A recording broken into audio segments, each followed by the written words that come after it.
যুবক একটু তাকা দেখ, মদিনার জমিনে এত সুন্দর নারী আর পাইবি না।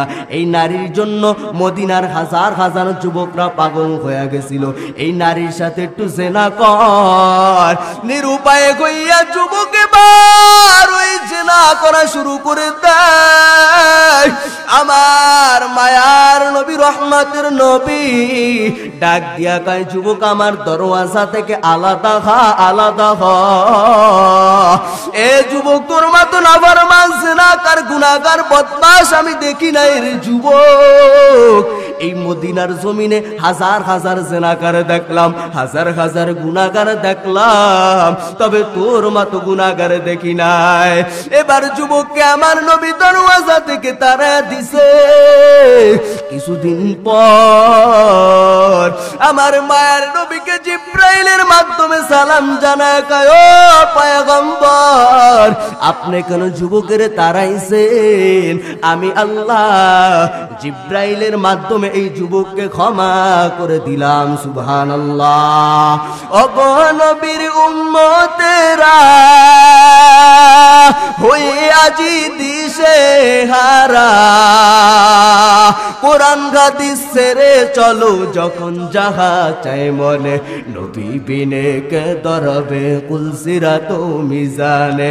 এমন এতিম নবী আমার, মাও বাবা নাই যে তাহার, তারপরেও কত মারা মারলো তাকে দুশ্মনে, তারপরেও কত মারা মারলো তাকে দুশ্মনে, নবী বিনে কে দরবে কুলসিরাত মিজানে, নবী বিনে কে দরবে কুলসিরাত মিজানে।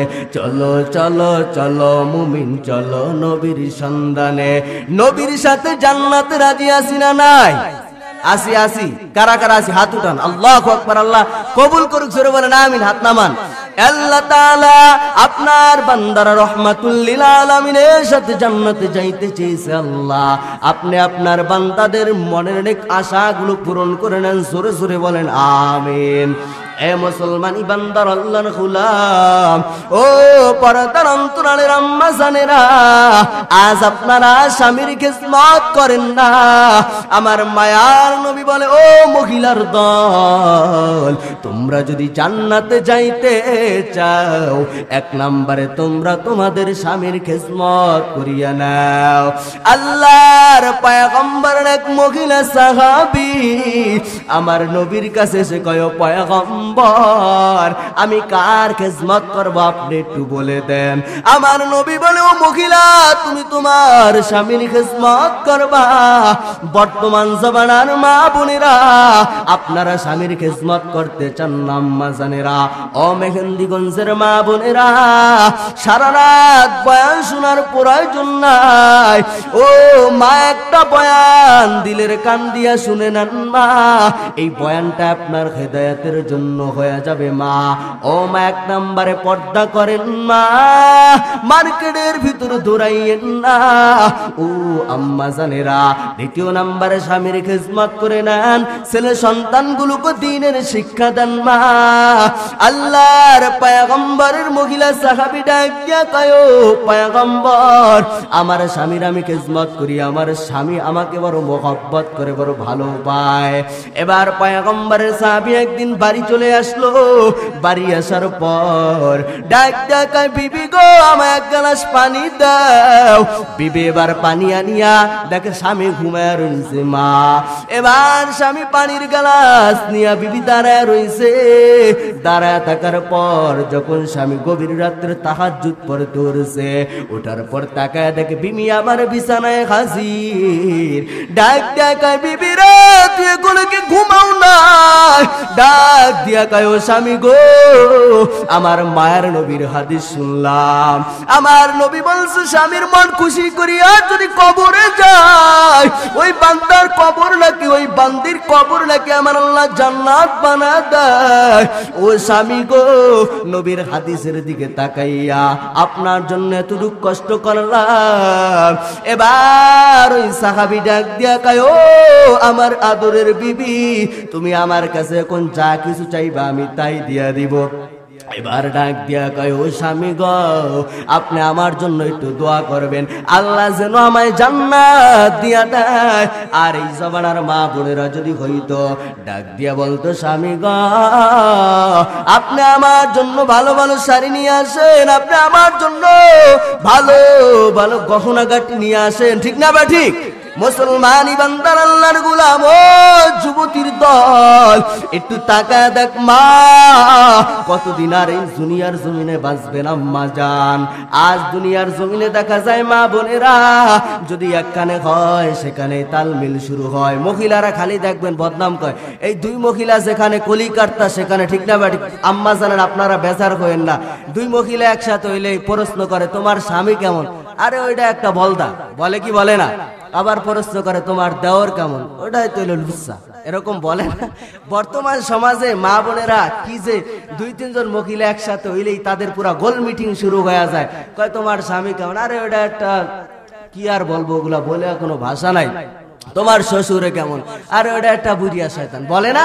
তোমার শাশুড়ি কেমন? ওটা একটা সুন্নি। এরকম সমাজের ভিতর দেখবেন বর্তমান সমাজে আমার আম্মা জানেরা।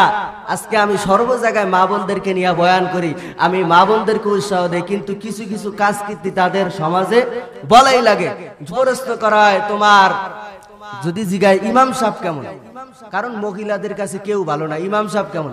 আরে ওয়া দেখছি না কয়দিন আগে আমাকে পাহাল দিয়া দোদ দিছে, হাস নাই কাশ নাই, আরে ইমাম সাহেব ভালো না। আবার প্রশ্ন করে, এই যে বয়ান করে বক্তারা কেমন? আরে ওয়া কি এর ভালো, একজনের বই হলো দুই তিনটা। তাই এই জন্য মহিলারা কারো কাছে কি নয়, এদের কারো প্রশংসা এরা করে না, এরা খালি বদনাম আর বদনাম, ঠিক না ভাই? ঠিক।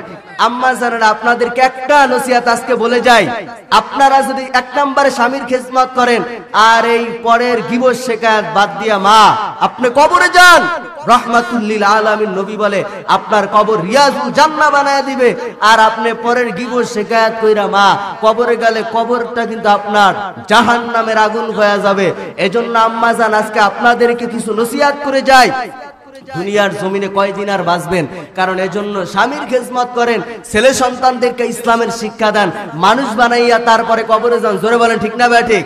এই জমিনের ভিতরে কিছু মুসলমান আছে, এরা নামের মুসলমান, নামাজ নাই, রোজা নাই, উযু নাই, গোসল নাই, এরকম মুসলমান আছে না নাই? এই যে আজকে বিশাল এত ইসলামী মহা সম্মেলন, এখানে আজকে এত মানুষ কম কেন? কারণ একটাই কারণ, সেটা হলো মুমিনের ঈমান কি দুর্বল। কারণ আমরা এখানে যারা বসি আমরাই প্রকৃত কি মুমিন। কারণ ইসলামের লাইনে দেখা যায় মানুষ কি হয় অনেক সময় কম হয়ে যায়, অথচ গানের প্যান্ডেলে, মমতাজের ড্যান্সারের প্যান্ডেলে হাজার হাজার মানুষ হয় কি হয় না? তাহলে এক নম্বরে আমাদের বাংলাদেশ ইসলামী দেশ, এই ইসলামী দেশে আমরা ইসলামিক কনসার্ট করতে রাজি আছি না নাই? এজন্য মুসলমানদের সর্বসময় হুঁশিয়ারি থাকা লাগবে, কারণ মুমিনের এরকম ভাবে আওয়াজ দিবে যে আওয়াজের কারণে এই জমিনে বাতিল মুনাফিক বেঈমানরা ধ্বংস হয়ে যাবে। জোরে বলেন ঠিক না বেটি? ওয়াকুল জাআল হক ওয়া যাহাকাল বাতিল ইন্নাল বাতিলা কানা যাহুকা ওয়া নুনাজ্জিলু মিনাল কুরআনি মা হুয়া শিফাআ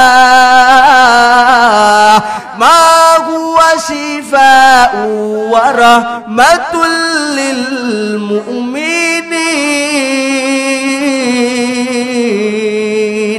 আল্লাহ পাক রব্বুল আলামিন বলে, ও বান্দা, এই কোরআন আমি আল্লাহ তোমাদের জন্য ঔষধ পাঠাইলাম। বান্দার এমন বড় রোগ হইছে, এমন বড় অসুখ হইছে গো, ওই অসুখ ভালো হয় না, যা বলে ও মসজিদের ইমাম গো, আমায় একটু পানি পড়া দাও। ইমাম পানি পড়া দিছে, আল্লাহর কোরআন পড়িয়া ভালো হয়ে গেছে, এমন প্রমাণ বাংলার জমিনে আছে না নাই? জোরে বলেন আছে না নাই? এজন্য বলি মুসলমান ইমানদার আল্লাহর গোলাম, আল্লাহর কোরআনের আদর্শ এখনো বাংলার জমিন আছে। এই বাংলার জমিন শাহজালাল ইয়ামানির জমিন, এই বাংলার জমিন উলামায়ে কেরামের জমিন, এই বাংলার জমিনে কোনো বদমাশ নাস্তিকের জায়গা আমার সোনার বাংলার জমিন হবে না। জোরে বলেন ঠিক না ভাই? ঠিক।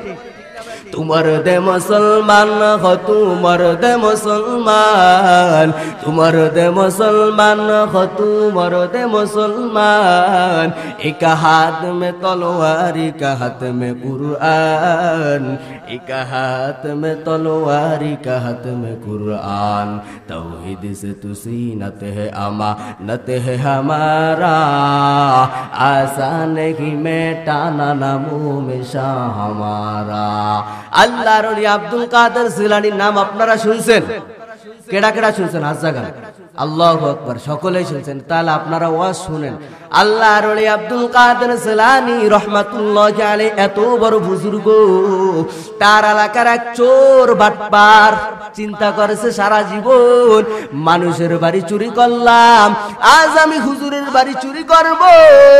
যদি আল্লাহর ওলির বাড়িতে চুরি করিয়া আমি যদি ধরা খাওয়া যাই, মনে করবে এটা পীর নয়, এটা হলো ভণ্ড পীর।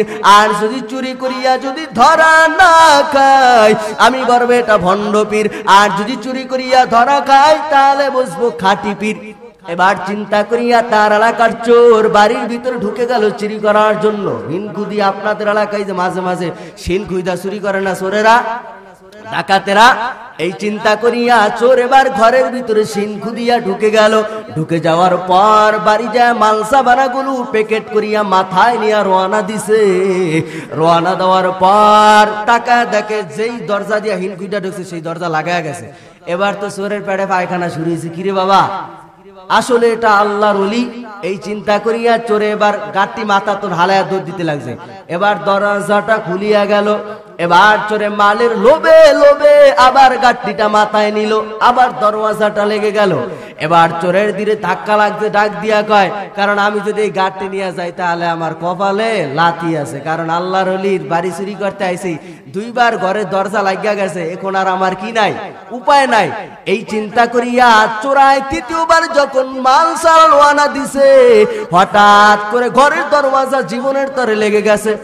এবার চোরের দিলের ভিতরে বহু ধাক্কা লাগছে, কিরে এখন তো কোনো যাওয়ার কোনো পথ নাই। এই চিন্তা করিয়া চোরা এবার হুজুরে যেই খাড়ে ঘুমায় রয়েছে, খাড়ের নিচে যায় পলাইছে। আল্লাহর ওলি আবার টের পাইছে আমার খাড়ের নিচে ওলি ঢুকছে, চোর ঢুকছে। কি ঢুকছে? এই চোর ঢুকছে। এই চোরের আমি চোর হিসাবে ছাড়বো না, এই চোরের আমি কি বানায় দিব? ওলি বানায় ছাড়বো।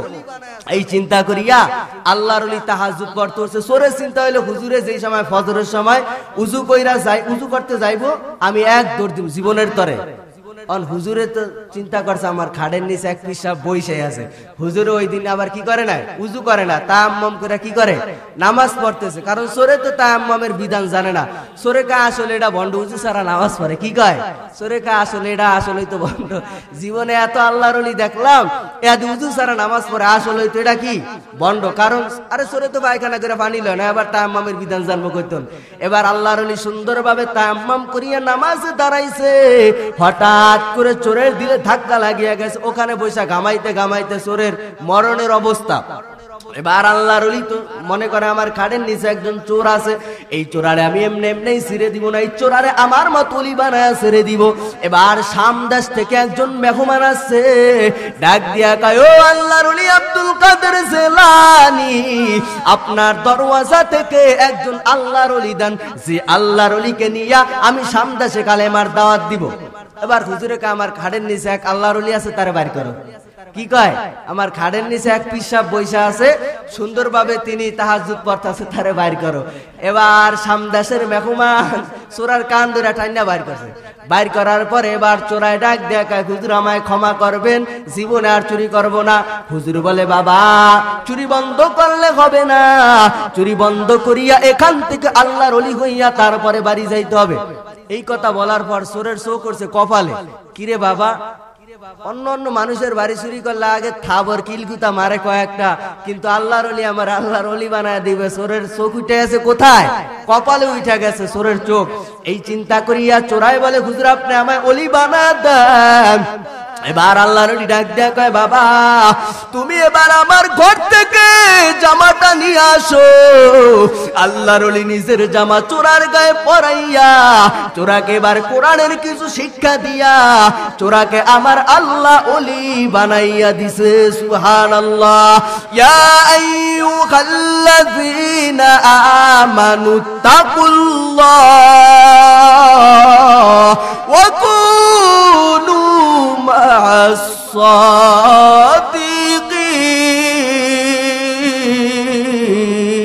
সোহবতে সালে তোরা সালে কুনাদ, সোহবতে তলে তোরা তলে কুনাদ। আল্লাহ ওয়ালাদের সোহবতে গেলে মুসলমান আল্লাহ ওয়ালা হওয়া যায়, চোরের সাথে চললে চোর হওয়া যায়, হুজুরের সাথে চললে হুজুর হওয়া যায়। এই জন্য বাবাজি আল্লাহর গোলাম, ভালো মানুষের সোহবতে যান, ভালো মানুষ হবেন। এ মুসলমানি বান্দার আল্লাহর গোলাম, এই সমাজে এরকম কিছু মুসলমান আছে, বলদা মুসলমান। কি মুসলমান? এদের ভিতরে কোনো ইসলামের জ্ঞান নাই। একদল মুসলমান বলে আল্লাহ যদি কিয়ামতের ময়দানে প্রশ্ন করে, ও বান্দা কেন আজ তুমি জাহান্নামে যাইবা? বলে আল্লাহ যদি জাহান্নামে দাও, ওই সময় আল্লাহকে প্রশ্ন করে বলবো, আল্লাহ আপনি আদর কইরা বান্দাদেরকে বানাইয়া কেন আবার জাহান্নামে দিবেন? আবার গানও গায়, আল্লাহ আদর কইরা মানুষ বানাইয়া কেমনে দিবা জাহান্নামে ফালায়। এরকম গজল গায় না? আল্লাহ বলবে আদর কইরা তোরে বানাইছি কি গাঁজা খাওয়ার জন্য? জোতাটা ল ফিরিস্তা। ওরে আদর কইরা বানাইছি কি মাহফিলে ওখানে বিড়ি টানার জন্য?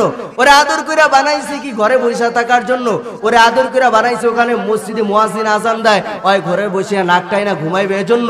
আল্লাহ বলে বান্দা তোদেরকে আদর করিয়া বানাইলাম, আমি আল্লাহর গোলামি করবা, আমি আল্লাহর ইবাদত করবা, এজন্য আমি আল্লাহ বান্দা তোদেরকে আদর করিয়া বানাইলাম। আমি আল্লাহ আদর করিয়া বানাইয়া আমি আল্লাহ আবার আদর করিয়া তোদেরকে জান্নাতে দিব যদি বান্দা আমি আল্লাহর খাঁটি বান্দা হও। জোরে বলে ঠিক না ব্যাটি? আল্লাহর যদি খাঁটি বান্দা না হইয়া বান্দা কবরে যাও, তাও আমার আল্লাহ তাআলা জানা দেয়, ফারিকু ফিল জান্নাতি ওয়া ফারিকু ফিস সাঈর। ইন্নাল আবরারা লাফি নাঈম ওয়া ইন্নাল ফুজ্জারা লাফি জাহিম। আল্লাহ বলে ও বান্দা আমি আল্লাহ আদর করিয়া বড় মায়া করিয়া বানাইছি একমাত্র আমি আল্লাহর গোলামি করার জন্য। এখন যদি আমি আল্লাহর গোলামি না করিয়া বান্দা কবরে যাও, ওই কবরে আমি আল্লাহ জাহান্নামের ফেরেশতা রেডি করিয়া রাখলাম তোদেরকে সাইজ করার জন্য। আমরা সকলেই আল্লাহর খাঁটি বান্দা হয়ে কবরে যাইতে রাজি আছি তো? আল্লাহ সকলকে কবুল করুন, সুরে বলেন আমিন। মুসলমান ইমানদার আল্লাহর গোলাম, আপনাদের এলাকায় রাখাল আছে, গরু পালে রাখাল আছে? রাখাল আছে, চিনেন আপনারা রাখাল? এই যে গরু পালে, এই রাখাল একদিন চিন্তা করে আমি তো জীবনে সুন্দরী মায়া বিয়া করতে পারবো না। একদিন হঠাৎ করে রাখাল যে সময় গরু চড়াইতেছে, এক সুন্দরী মায়া এসে কয়, রাখাল আমি তোমার বিবাহ করতে চাই। এবার রাখালে ডাক দিয়া কয়, তুমি যদি খাও রাজি এখনই ডাকবো কাজী, আমাদের আজকে হবে বিয়া। কি বলে? তুমি যদি খাও রাজি এখনই ডাকবো কাজী, পরে হবে কি আমাদের বিবাহ। এই চিন্তা করিয়া এবার রাখাল গেছে কাজীর কাছে। কার কাছে? কাজীর কাছে যাওয়ার পরে কাজী ওই মেয়ের দিকে তাকায়, কাজীর মাথা গরম হয়ে আছে। এই মেয়ে এত সুন্দর রূপসী কন্যা, তুমি কেন এই রাখাল গরু পালনের কাছে বিয়া হইবা? তুমি তো আমার মতো একজন সাহেবের কাছে বিবাহ বসবা। এই চিন্তা করার পরে রাখালের মাথা গরম হয়ে গেছে। ডাক দিয়া কয়, যেই খুঁড়া দিয়ে আগে গরু ফিটাইছেন কাজীরে ফিটাইম। কি কয়? যারে দিয়া বুঝছাম ওরা মুয়ারে কিতে ধরছে, ভূতে ধরছে। এই চিন্তা করার পর এবার কাজীর সাথে রাখালের কি হয়ে যায়? একটা দ্বন্দ্ব হয়ে যায়। এবার কাজী আবার ডাক দিয়া গেছে দারোগার কাছে। দারোগার কাছে যাওয়ার পর দারোগা চিন্তা করে, এত সুন্দর রূপসী মায়া সাধারণ কাজী বিয়া করবো, রাখাল বিয়া করবো? এই যুবতী, আমি তোমাকে বিবাহ করতেছি, আমি একজন দারোগা। এবার কাজী ডাক দিয়া কয়, ও রাখাল গো, তুইও সেই নৌকার মাঝি, আমিও সেই নৌকার মাঝি। সারা জীবন সেই খুঁড়া দিয়া গরু পিড়াইলাম, এবার সেই খুঁড়া দিয়া এবার দারোগারে পিড়াইব। কারে ভিড়াইবো, দারোগারে ভিড়াইবো। এবার মেয়েটা একটা শর্ত লাগাইছে, শর্ত লাগায় দিছে, ও তিনটা যুবক সন্তান শুনে নাও, আমাকে যেই ব্যক্তি পাইবা তোমাদেরকে একটা শর্তে দেই, আমি দৌড় দিব, আমি দৌড় দেওয়ার পরে আমার পিছনে পিছনে তোমরাও দৌড় দিবা, তবে যেই বান্দা আমাকে আগে তোরা ধরতে পারবে সেই আমাকে পেয়ে যাবে। এবার রাখালের চোখ কপালে ওর জয় চিন্তা করে, গরুর হোগায় আমার 60 বছর দৌড়াইতে দৌড়াইতে আমার প্র্যাকটিস হয়ে গেছে, কারণ এই নারীকে আমি ছাড়া আর কি কেউই পাবে না। রাখাল চিন্তা করে এরকম দৌড় দিব, এক দৌড়ে যেন আমি নারীরে কি আগেই পাওয়া যায়। এই চিন্তা করি এবার কাজী চিন্তা করে, চাকরির বয়স 10 বছর, হারাম শুয়োর ঘুষ খাইতে খাইতে আমার পেট থপ্পর থপ্পর করে, আমি কেমনে দৌড় দিব। এবার দারোগা চিন্তা করে কি শর্ত লাগাইলো, চাকরির বয়স যদি 20 বছর হয়, ঘুষ খাইতে খাইতে পেট হয়ে গেছে ফুটবলের মতো, আমি তোর দৌড় দিলে আমার পেট আমার লাগে দৌড় দিব।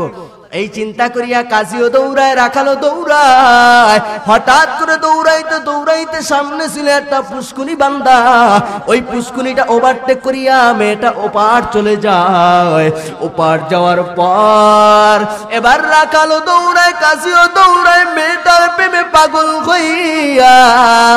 এরে বান্দা, মেয়েটার দিকে কারো নজর নাই, তিনজনের নজর হলো আমি কে আগে মেয়েটাকে ধরবো, এমন মাতাল পাগল হইয়া দৌড় মারছে। ওই পুষ্কুনের ভিতর পড়িয়া বান্দা, তিনজন বান্দা চলে গেছে, মেয়েটা পুষ্কুনিটা ওভারটেক চলে গেল। তার মানে এই তিনজনের কেউ মেয়েটাকে কি করে নাই, পায় নাই। এ যুবকের দল আজ দুনিয়ার জমিনে গুনাহের দিকে তাকাইয়া, আজ দুনিয়ার জমিনে গুনার আড্ডা পাইয়া দৌড়াও। হঠাৎ করে আমালাকুল মউত আজরাইল আসিয়া বান্দা তোর সিনার ভিতরে থাবর লাগা দিবে, আর বন্দে বান্দা থেমে যাও, থেমে যাও, দুনিয়ার জমিনে কত অন্যায় করেছো, নাফরমানি করেছো, এখন আর ক্ষমা হবে না, এখন আর রক্ষা হবে না। এজন্য বলি ও যুবক সন্তান, আমার মায়ের নবীর আদর্শটা গ্রহণ করিয়া কবরে যাও, আমার নবীর কাছে আশিক বান্দা হইয়া কবরে যাও। আমার রাহমাতুল লিল আলামিন নবী বলে, উম্মাত কোন বান্দা যদি নেক আমল নিয়া কবরে যাইতে পারে, মায়ার নবী বলে ও উম্মাত, ওই বান্দার কবরটা আমার আল্লাহ জান্নাত বানায় দিবে। আর কোন বান্দা যদি গুনাহগার হয়ে কবরে যায়, তাও আমার রাসূল 1000 বছর আগে জানায় দেয়, ওই বান্দার কবর আমার আল্লাহ জাহান্নাম বানায় দিবে। তাহলে আমরা কি জান্নাতে রাজি না জাহান্নামে যাইতে রাজি? জাহান্নামে যাইতে রাজি কারা কারা? হাত জাগান। আল্লাহু আকবার। যাক, তোমরা বোঝো নাই, আপনারা অনেক খাঁটি বান্দা। এক জায়গায় গেছি ওয়াজ করতে, কইছি কারা কারা মনাজাত না দিয়া দৌড় দিবেন, পিছনে দিয়ে সব হাত উড়াইয়া দিছে। কারণ আমি আল্লাহু আকবার, আজকের ওয়াজ তো 100 না নাই, এজন্য ওয়াজ শুনতে হবে মনোযোগের সাথে। কিসের সাথে বাবা? এই বাঙালি হলো চালাক জাতি। কি জাতি? ওদিন সিলেটে গেলাম, একজনে কয় হুজুর বাংলাদেশের এই বাড়ির লোক লন্ডনের এমপি। আমি অবাক হয়ে গেলাম, বাংলাদেশের লোক লন্ডনের এমপি হয় কিভাবে? কোন চিন্তা করলাম, এক লোক জাহাজ দিয়া রওনা দিছে। কি দিয়া? জাহাজ দিয়া রওনা দিছে। 3 ব্যক্তি, একজন আমেরিকান, আরেকজন লন্ডন, আরেকজন হলো বাংলাদেশি। এবার আমেরিকান চিন্তা করলো, এদের ভিতরে নামি দামি রাষ্ট্র হলাম আমার, আমি যে দেখুন তাদের সামনে একটু ভাবভঙ্গি নালে আমার চলে না। এই চিন্তা করিয়া আমেরিকান একটা ল্যাপটপ ফালাই দিছে পানির ভিতর। এবার ওই লোক আবার চিন্তা করে লন্ডনে আমারও তো নাম দাম কম না আমার দেশের, এই চিন্তা করিয়া ডলার ফিকদা পানির ভিতরে ফালাই দিছে। কারণ বাঙালি কি ফালাইব, তার হাতে ছিল একটা ছোট আদরের সন্তান, ওটা পানির ভিতর ফিকদা ফালাই দিছে। দুইজন অবাক হয়েছে, কি ভাই আমরা তো যা ফালাইলাম পাইছি, আপনি তো যা ফালাইছেন কলিজার টুকরা আদরের সন্তান ফালাইছেন। আরে ওগুলা আমাদের দেশ অভাব নাই, সামথিং কত ফুলান করিয়া থাকে, কি হয় ওগুলা সামথিং। কিছুক্ষণ পর ডুবারুরা ছোট বাচ্চাটাকে নিয়ে আসলো, আইসা বলে বাবা ডলার পাই নাই, ল্যাপটপ পাইছে। এবার বাবা কয় বদমাইশ তোরে ফালাইছিল ডলার আনার লেগা, তুই ডলার আনতারস না ল্যাপটপ আনছিস, এটা একটা হয়? এজন্য আমাদের বাংলাদেশের মানুষ আমরা কি বেশি বুঝি, কিন্তু আমরা কি কাজে লাগাইতে পারি না। এজন্য আমরা যেখানে ঠিক বলার দরকার সেখানে ঠিক বলবো, যেখানে ব্যাঠিক বলার দরকার সেখানে কি বলতে হবে? ব্যাঠিক বলতে হবে। কিছুদিন আগে মাহফিল করেছিলাম মাদারীপুরে, সেখানে আমি বলছি যে কারা কারা জাহান্নামে যাইবেন দুটো হাত উঠায় দেখা দেন। আমি দেখি মাঠের অর্ধেক মুরব্বী বাবারা হাত উঠায় দিছে। আমি কই আমি যাইবেন তো? কয় যাইম মানি 100 বার যাইম। আমি কই অবশ্যই যাইবেন? কয় অবশ্যই যাবো, কেন যাইবো না? আমি কই জাহান্নামে যাবেন? কয় আমি জান, আমি 14 গোষ্ঠী যান। তাই এজন্য ওয়াজ কিসের সাথে শুনতে হবে বাবা? মনোযোগের সাথে ওয়াজ শুনতে হবে। এজন্য আজকে আমরা দেখা যায় বক্তারা ওয়াজ কইরা কইরা চলে যায়, শ্রোতারা এক কান দিয়া শুনে আরেক কান দিয়া কি বের কইরা দৌড় দেয়। আমি মনে করবো যে এই মেহেন্দিগঞ্জ আমরা এখানে যেই কয়জন লোক আছে, আমরা যদি কালকে থেকে যদি 5 ওয়াক্ত নামাজ পড়তে পারি, আমি মনে করবো এই ওয়াজটা আমাদের জন্য কি হেদায়েতের জন্য একটা জরিয়া হয়ে দাঁড়াইছে। কিন্তু এখান থেকে আপনি ওয়াজ শোনার পর বাড়ি যায় ঘুমাইবেন, ওই ওয়াজ আপনার শোনার দরকার নাই, আমার মতো বক্তার ওই ওয়াজ করারও কি নাই দরকার নাই। তাহলে ওয়াজ শুনতে হবে কিসের সাথে? মনোযোগের সাথে। হাকিকত সে তো দুনিয়া বেখবর খায়, দুনিয়া কি নুমাইশ পর নজর হয়, নমি গুয়াম কেস দুনিয়া জুদা বাস, বহর কারে के बाशी बा खुदा बास, चिस्ते दुनिया अज खुदा गाफिल बुदान, नए कमाशुन कराहू फरजिंदजान। আমাদের সমাজে এরকম কিছু যুবক আছে, এরা বিবিদের সাথে বিবির কাছে মুরিদ আছে না নাই? এরকম কিছু দেখবেন স্বামী আছে, তারা বিবির কাছে কি হয় মুরিদ হয়। আমি আজকে বলে যাই বাবা, আপনারা যারা বিবির কাছে মুরিদ হইছেন, আজকে আমার এই বয়ান শুনা মুরিদ থেকে নাম কাইটা ফেলান, কারণ কঠিন বিপদ আপনার সামনে এসে কি পড়বে। একটা ছোট একটা ঘটনা বলি। এক রাজায় মুরিদ হয়েছে রানীর কাছে। কার কাছে? রানীর কাছে মুরিদ হয়েছে। মুরিদ হওয়ার পর এখন রানীমা ডাক দিয়া বলে, এই রাজা, আমার একটা মাছ খাওয়ার আশা, তুমি আমার জন্য একটা ভালো মাছ নিয়ে আসো। এবার রানীমা মাছ খাওয়ার আশা ছেলেরে ডাক দিছে, ছেলে দিগায় একটা মাছ নিয়ে আসা নদীর থেকে। একটা মাছ আনার পরে রাজায় খুশি হইয়া ছেলেকে 50 টাকা দিছে। কত টাকা? 50 টাকা দেওয়ার পরে মেজাজ গরম হয়ে গেছে মহিলা ডাক দিয়া কাজ, 10 টাকার মাছ কেন 50 টাকা দিলা তুমি, যাও টাকা ফেরত আনো। এবার রাজাই চিন্তা করে, আমি যদি টাকা ফেরত আনতে যাই আমার মান সম্মান কি চুরমার হয়ে যাবে, কারণ একদিকে রাজা মানুষ, আর যে 40 টাকা যদি আমি ফেরত আনতে যাই আমার মান সম্মান রাজা হয়ে যাবো। এই চিন্তা করিয়া রাজা এবার ডাক দিছে, মহিলার বুদ্ধি নিছে। কার বুদ্ধি? মহিলার বুদ্ধি নিছে। রাজায় ডাক দিছে, এই ছেলে দিগায়। ছেলে ডরায় গেছে। জি বলেন সাহেব। এবার ডাক দিয়া কয়, তুমি যে মাছ দিছো, তোমার রানীমাই জিজ্ঞাসা করছে তোমার মাছ কি হিজড়া নাকি পুরুষ? কঠিন প্রশ্ন। এই প্রশ্নের সম্মুখীন কিভাবে দেওয়া যায়? এবার না, তোমার মাছ কি মহিলা না পুরুষ? কি বলছে? তুমি যে মাছ দিছো তোমার মাছ কি মহিলা নাকি পুরুষ? এই প্রশ্ন করার পর, কারণ গরিবের মাথায় কি থাকে? বুদ্ধি বেশি থাকে। জেলে চিন্তা ভাবনা করিয়া কয়, এ রাজা, আপনি শুনেন, আমি যে মাছ দিছি ওই মাছ মহিলাও না পুরুষও না, আমার মাছ হলো হিজড়া। এবার রাজায় খুশি হয়ে পরীক্ষায় ফেল করে ফেলাইছে, খুশি হয়ে আরো 50 টাকা দিয়ে দিচ্ছে। 50 টাকা লেগে যায়। কয় টাকা হয়েছে? 100 টাকা। কার কারণে? মহিলার কাছে মুড়ি দেওয়ার কারণে 100 টাকা। এবার সামনে আসতেছে, হঠাৎ করে 2 টাকার একটা নোট পইরা গেছে। পইরা যাওয়ার পর ওই নোটটার আবার চুমা দিয়া ওই ছেলেটা পকেটে ঢুকাইছে। এবার রানীমা ডাক দিয়া মেজাজ গরম, এই 2 টাকা ফকিরে নিতে, ওই 2 টাকা কেন উঠাইছে? এবার কয়, এদিকে 2 টাকা কেন উঠাইছো? এবার ডাক দিয়া কয়, ও রাজা গো, এই ছবির ভিতরে আপনার ছবি আছে, রানীমার ছবি আছে, এই টাকাটাকে সম্মান করা আমার বড় দরকার, এজন্য আমি এই টাকাটাকে সম্মান করলাম। রাজা খুশি হইয়া আওয়াজ দিয়া কয়, ও আমাদের কর্মকর্তা, এদিকে আসো, তুমি আমাকে এত সম্মান করলা, আমি খুশি হইয়া রাজপ্রসাদ থেকে তোমাকে আরো 100 টাকা দিয়া দিলাম। কয় টাকা হলো? 50 টাকার মাছ 200 টাকা দিয়া কিনে খেতে হলো। কার কাছে? মুরিদ হওয়ার কারণে, মহিলার কাছে মুরিদ হওয়ার কারণে।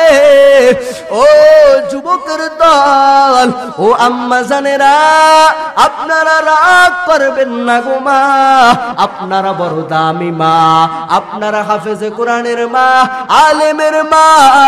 ও মা, আমি বলবো, আপনারা যদি ওই হাফেজে কোরআনের মা হয়ে কবরে যাইতে পারেন মা, আমার মদিনার নবী বলে, ও আম্মা জানেরা, আমার আল্লাহ আপনি হাফেজ কোরআনের মা হওয়ার বিনিময়ে আমার আল্লাহ আপনার নামটা জাহান্নামী বান্দাদের খাতার থেকে কাইটা আমার আল্লাহ আপনার নামটা জান্নাতি বান্দাদের খাতায় উঠাইয়া দিবে। ও পর্দার অন্তরালের আম্মা জানেরা, ও যুবতী ভোগঞ্জের জমিনে, পাতারঘাটের জমিনে আল্লাহর কোরআনের বয়ান শুনছে। ওয়াসিকাল্লাযীনা কাফারু ইলা জাহান্নাম যুমারা حتى إذا جاءوها وفتحت أبوابها وقال لهم خزنتها ألم يأتكم رسل منكم يتلون عليكم آيات ربكم وينذرونكم لقاء يومكم هذا قالوا بلى ولكن حقت كلمة العذاب على الكافرين الله أكبر আল্লাহ পাক রব্বুল আলামিন বলবে, ও বান্দা, তোমাদের কাছে কি নবীর ওয়ারিস উলামায়ে কেরামরা এসে জান্নাতের বয়ান করে নাই? আপনারা বলবেন ক্বালু বালা। আমার আল্লাহ বলবে, বান্দা মানো নাই কেন, মানো নাই কেন? এখন যা জাহান্নামে যা। এরে বান্দা, ওই জাহান্নামের আগুন বড় ভয়ঙ্কর আগুন। আমার নবী যেই সময় সাহাবায়ে কেরামদেরকে নিয়া ওই জাহান্নামের বয়ান করত, সাহাবায়ে কেরামদের চোখের পানি গড়াইয়া দাড়ি মোবারক পর্যন্ত ভিজিয়া যাইত। ওই কবরের ভয়ে কান্না করেছিল আমার নবীর দামি সাহাবী উসমান। ওই খবর দেখলে উসমান হাউমাউ করে কান্না করে। আমার নবী বলে, উসমান কেন তুমি কান্না করো?